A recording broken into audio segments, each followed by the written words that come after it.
Is Australia sort of sleepwalking into a digital dictatorship? I mean, that's the explosive question, isn't it? It hangs over this whole conversation about the future of money. It really does. And it's a conversation that's picking up speed, not just here, but globally. You look at the UK, for instance. Exactly. So today we're doing a deep dive into these central bank digital currencies, CBDCs, and digital IDs, and, what this massive shift could actually mean for how every single one of us uses money. Yeah. Our sources, they've really dug into this digital transition landscape. They lay out the big tension pretty clearly. How much financial control does this shift really give governments and central banks? And the flip side, how much choice do you, the citizen, actually keep over your own money? That's the core of it. So our mission today is to cut through the noise, separate the scary rumors from what's actually verified. We want to give you a detailed map, a projection, really, for this transition over the next decade or so. And to get us started, we really need to understand the two key pieces driving this whole thing, technologically and policy-wise. Okay. First, you've got the official digital ID framework. Okay. Things like myGovID, those digital driver's licenses rolling out now. Right, seeing those pop up. And second, and maybe even more critical, is the Reserve Bank of Australia looking very seriously into a digital Aussie dollar. So this isn't just talk anymore? No, it's past the theoretical stage. The RBA is running active pilots, testing prototypes. It's a live project. It confirms this is happening. Okay, hold on. Before we dive deeper, let's just nail down what a CBDC is, because, we hear the acronym constantly. What makes a digital Australian dollar different from, say, the money I already see in my online bank account? That's vital. Absolutely vital clarity needed there. So the money in your regular bank account, that's technically a liability of a private bank like CommBank or Westpac. Okay. If that bank were to collapse, well, you're relying on government deposit guarantees, right? Right. Up to a certain amount. Exactly. A CBDC, though, is different. It's a direct liability of the central bank, the RBA itself. Think of it like digital cash, issued by the same authority that issues the physical notes and coins. Ah, okay. So it's directly from the source. Precisely. And because it flows directly from that central authority, it opens up this unprecedented possibility, direct centralized tracking and potentially control of every single unit of currency. And that's where the whole freedom versus control debate comes from. That's the heart of it. Okay, so let's set the scene. Where are we right now? I mean, despite all the buzz about digital, cash is still pretty widely used day to day, isn't it? It is, for now. Cash is still king for a lot of small transactions. Right. But the sources do point out the sort of infrastructure for monitoring is already built. How so? Well, Australian banks already have legal obligations under anti-money laundering laws, AML, and counterterrorism financing, CTF laws. Right, the $10,000 reporting threshold. Exactly. They have to report those large physical cash transactions. Now, crucially... This doesn't stop you getting your money out. No, exactly. It does not prohibit you from accessing your funds, but it fundamentally changes the feel of large cash deals. Yeah. Right? That scrutiny, it just naturally nudges businesses and individuals, too, towards documented digital ways of doing things. Makes cash a bit more hassle for large amounts. Yeah. And at the same time, you've got these digital identity systems, like myGovID and the digital licenses, being rolled out. But they're mostly optional at the moment. Largely optional, yes. Mostly aimed at making it easier to deal with government services online. That's the current state. Okay. Now, if we look overseas, the UK seems really important here for figuring out what might happen in Australia. Absolutely critical context. They are, frankly, much further down the track, both in public discussion and official research. So the Bank of England is actively looking into a digital pound. Britcoin, sometimes people call it. They are. They've run extensive public consultations, published detailed research papers, and importantly, they're specifically exploring a model where this digital pound would exist alongside physical cash. So not replacing it immediately. Not immediately. That's the public stance. They're essentially running a massive real-world feasibility study. And you can bet the RBA is watching very, very closely. What specifically are they watching? Things like their consultations on design choices. For example, how much digital currency might one person be allowed to hold? There's this idea of a holding limit to stop people suddenly pulling all their money out of commercial banks. Ah, to prevent bank runs. Exactly. And what tech platforms are they testing for? Speed, security, privacy. These technical details sound boring, but they actually define the level of control built into the system from the start. And if the UK manages to launch a successful regulated digital pound, The pressure on Australia to follow suit just ramps up dramatically. It sets a precedent for other similar economies. That said, the sources do mention something uniquely Australian, this culture of public pushback. Yes, a very strong element. We saw it flare up recently with proposals about limiting cash use or getting rid of certain high-value notes. People got quite vocal. They did. And that democratic resistance, that public appetite to push back, it's a significant break on any rapid forced change. It strongly suggests the path forward here is more likely to be about voluntary adoption driven by convenience rather than some top-down mandate. Okay, that tension you mentioned, the public pushback, I imagine that's fueling a lot of the fear and maybe some myths around this whole topic. Definitely. So what are the common myths the sources tackle? How can we, clear the air a bit? Right. The sources are really good on this, separating fact from fiction. Myth number one, a big one, the idea that the UK currently has a mandatory digital currency. Which is just false. Completely false. They are in the consultation and technical exploration phase for the digital pound. They're studying if and how to build it. They are absolutely not enforcing its use right now. That difference between preparing and enforcing is crucial. Got it. And tied into that is another anxiety-provoking claim that people are somehow being banned from withdrawing their own cash in Australia. Yeah, that causes a lot of worry. And as we said, large cash withdrawals do try inquiries under those existing AML/CTF laws. But nobody's banned from accessing their funds. The friction, the hassle maybe, comes from regulatory reporting, not a financial ban. Okay, so reporting, not prohibition. What about the more dramatic stuff? You mean the idea that some future crisis, like a hypothetical COVID 2.0, will be used as the trigger to force everyone's finances online overnight? Yeah, that narrative is definitely out there. It is. And look, history does show governments sometimes use crises to expand surveillance or push digital tools. That's undeniable. But the sources are clear. There is no conclusive proof of some coordinated plan for sudden mandatory adoption. In democracies like Australia, like the UK, a radical move like that would need significant legislative change. It's not just flipping a switch. The process tends to be incremental. Okay, incremental, not instantaneous. But isn't the worry that all these incremental tools, the CBDC tech, the digital ID system, they're being built separately now but could easily be linked up in a future emergency? What stops that? That's a really sharp point. It touches on legislative intent versus what the tech could potentially do. The safeguards right now, according to the sources, are mainly political and legal, not hard-coded technical barriers. Meaning the RBA states, for instance, that any CBDC would be designed to respect privacy, to work alongside cash. The real barrier to some overnight mandatory switch is likely the massive legal fight it would provoke over property rights, financial freedom. So legal and political hurdles. Yes, but, and this is the crucial but, the systems are being designed with the capability for control. So those safeguards depend heavily on ongoing political will and public vigilance. They're not guaranteed by the tech itself. Right. Now, this brings us to the social credit system idea. The sources say a direct Chinese-style state-run system isn't on the cards imminently. But I'm still a bit skeptical that private company scoring is fundamentally that much better for the individual. What does the research actually say about the impact? Is it really different? The impact can feel almost identical, even if the entity doing the scoring is different. That's what the sources suggest. We're seeing an acceleration of private scoring systems. Like credit scores, but broader. Much broader. Think insurance companies analyzing your spending for risk factors. Lenders looking beyond just credit history. Even loyalty programs tracking behavior. Imagine, maybe you frequently make small deposits to online gambling sites perfectly legal. Okay. But that data, derived from your digital spending, could potentially be used by a landlord to deny you a lease. Or an insurer might hike your premium. Wow. So the control, the pressure, it comes from corporations using this granular data from digital transactions. It effectively creates something that feels very much like a soft social credit system. Only it's governed by commercial interests, aiming to minimize risk, not necessarily by a state ideology. Okay, so if we tie all this together, the tech being built, the potential for private scoring, the sources lay out a possible path forward, right? A timeline over the next decade or so. They do. A remarkably detailed projection, actually. It shows how things could shift, quite gradually, from voluntary adoption driven by convenience to a point where digital becomes almost the default, almost unavoidable.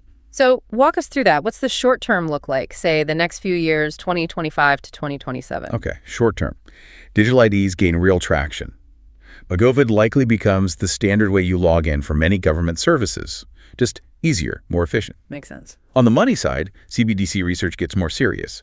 The RBA moves into more complex pilot programs, maybe testing how a digital dollar works with private banks, settlement speeds, that kind of thing. And the UK. The UK likely moves past just consultation into actual controlled pilot programs for their digital pound, probably with a limited number of users to start, testing the waters properly. Okay, so that's the next couple of years. What about the medium term? Let's say 20 to 2030. Right. This is where things get interesting. This is potentially where digital currencies start to exist in real parallel with cash, not replacing it, but running alongside it. How would that work? Governments might experiment, perhaps trial welfare payments, or maybe a future stimulus payment, delivered directly via the new digital currency system. It's a way to test efficiency, speed of distribution. And how do they get regular people and businesses to use it? Crucial point. Adoption is likely pushed heavily by incentives. Think lower transaction fees compared to credit cards, near instant payment settlement, maybe enhanced security features.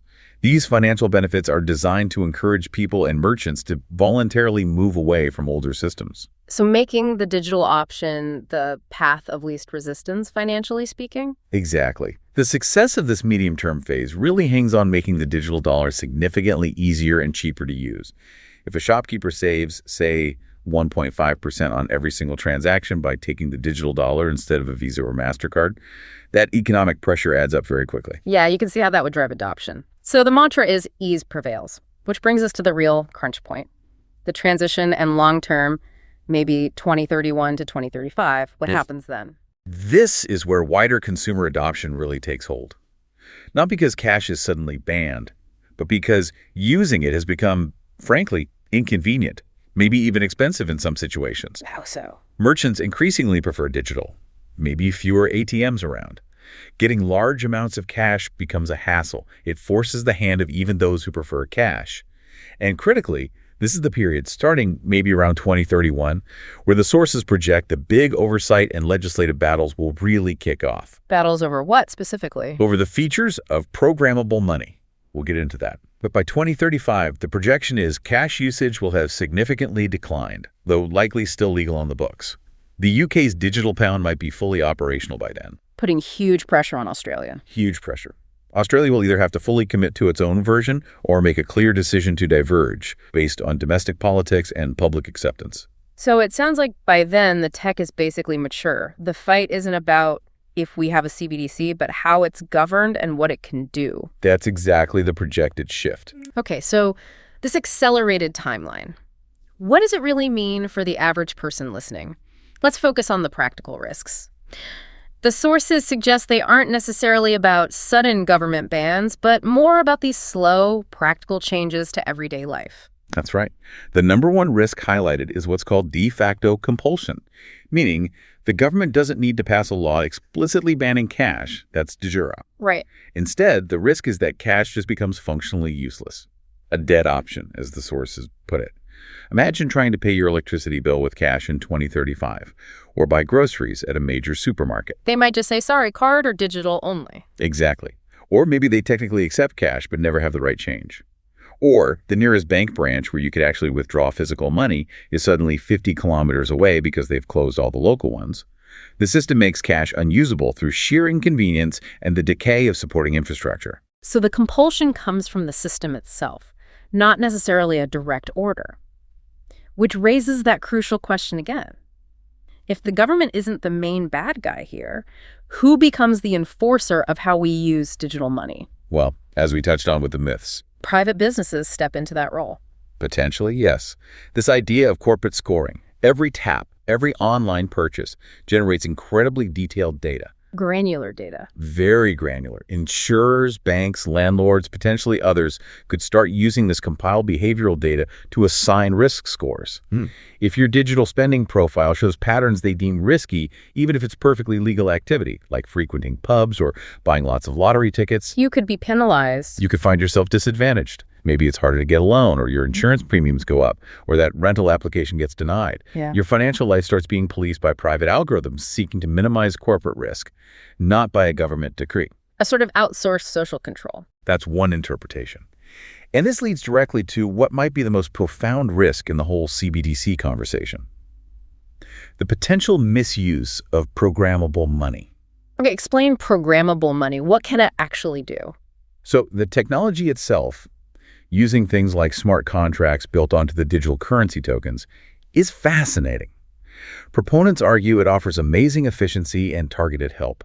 For instance, distributing disaster relief funds that are instantly available, Okay. but may be programmed so they can only be spent at local businesses within the affected area, ensuring the money directly stimulates the local recovery. I can see the appeal of that in certain situations. There's definitely an efficiency argument. However, the critics, and the source material backs this up strongly, focus intensely on the control risk. Because Programmable money allows the issuer, potentially the central bank, to set rules about how, when, and where specific funds can be spent. Give me the classic example. The most commonly cited and most controversial example is restricting welfare payments.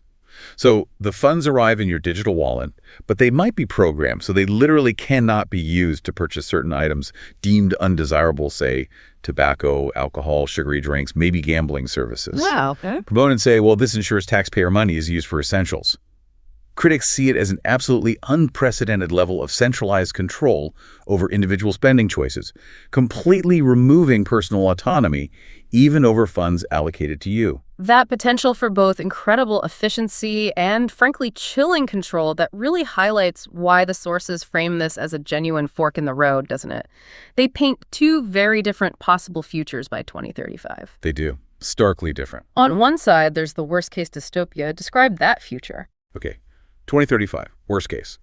The digital currency is totally dominant, not because cash is illegal, but because it's impractical. Purchase rules are hard-coded into the money itself, limiting your choices without you even realizing sometimes. Welfare is conditional. And this subtle, creeping social credit system, driven by third-party data analysis, slowly erodes your privacy and autonomy. Things become difficult if you don't fit the mold. Okay, that's bleak. What's the alternative? The best-case freedom scenario. Right, the positive vision for 2035. Multiple forms of money genuinely coexist and compete. You've got physical cash still viable, the government's digital currency is an option, maybe even well-regulated private digital tokens. And the key difference is? Choice and protection. The digital options remain truly voluntary. They're designed to work together, interoperable. And crucially, this future depends on strong, actively enforced data privacy laws that severely limit how your transaction data can be scooped up and misused by anyone, government, or corporation. Citizens retain genuine choice over how they pay and live. It really sounds like the battleground is being set now. It's not about stopping the tech, but about building the right fences around it, isn't it? That's precisely the fight that's unfolding. Yeah. It's about the rules of the game. Okay, that brings us towards the end of this deep dive. I think the core insight really is that the tools, the technology for this highly digital, potentially highly controlled financial future, they're being built and tested right now here in Australia, and maybe even more visibly in the UK. Yeah, the foundations are being laid. And the choices about how these powerful tools are ultimately used, whether they genuinely lead to more efficiency or slide towards compulsion, well, that seems to come down to laws, regulations, oversight, and frankly, sustained public awareness and pressure. Absolutely. The UK's experiment with the digital pound feels like a critical real-world test case. Australia gets to watch, learn, and hopefully either copy what works or consciously avoid the pitfalls. It's a live case study, definitely. And the sources are really clear on this. The fight for shaping this digital future, it's starting now. It's happening in the design phase and the regulatory discussions, not just when the thing is fully launched. So, a final thought to leave people with. Look, consider this. If the main thing stopping that worst-case scenario, that digital dystopia we talked about, if the main barrier is just political will and informed public resistance, how ready are you personally to actually understand what's at stake, to engage in those upcoming battles over the specific features like programmable money? The timeline suggests those crucial debates about control features really heat up around 2031. That's when convenience could really start to tip over into control. That's the inflection point to watch. How prepared are we to have that debate when it arrives?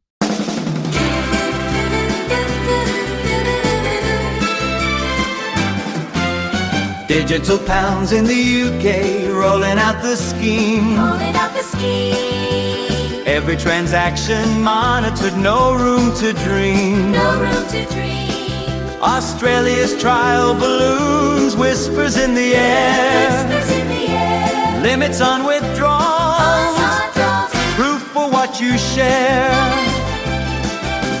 Universal income, is it freedom or a cage? Little left to strive for, just a fixed wage. Talk of social credit, habits capped and tracked. Freedom on the surface, but the choice is hacked. COVID called a prelude, version 2.0. Lockdowns in the background, policies on show, autonomy in question, rights a shrinking field. Will the future be decided, or will the people yield?